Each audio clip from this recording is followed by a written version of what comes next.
Şəhriyar adına Mədəniyyət Mərkəzində növbəti tədbir keçirilib. 8 noyabr Zəfər günü nəsr olunan Zəfər qoxulu 5 il adlı tamaşadan ən maraqlı məqamlar növbəti süjetdə.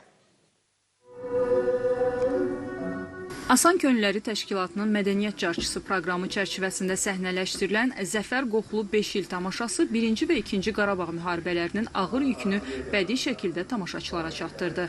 Səhnə əsəri qəhrəmanlığın, itkinin və dirçəlişin dramatik mənzərəsini yaradaraq müharibənin əzab və əziyyətlərini və qələbənin sevincini birlikdə əks etdirdi.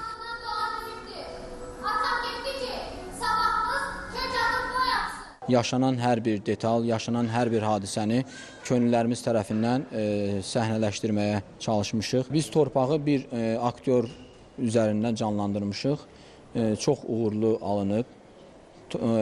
Azadlığın nəticəsində torpaq da danışa bilmədiyindən xarı bülbül canlanır və xarı bülbül yaşıllıq, həyat olduğu üçün artıq torpaq da dilə gəlir. Obrazım torpaqdır, mistik obrazdır.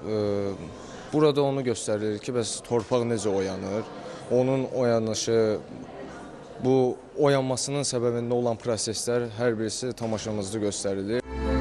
Gənc aktyorlar ailədə, cəmiyyətdə baş verən narahatlıqları məharətlə tamaşaçılara çatdırdılar. Əskərlərin bir-birini səsləməsi, anaların övladlarını müharibəyə yollaması, uşaqların atalarına yazdığı məktublar təsirli və ruhlandırıcı idi.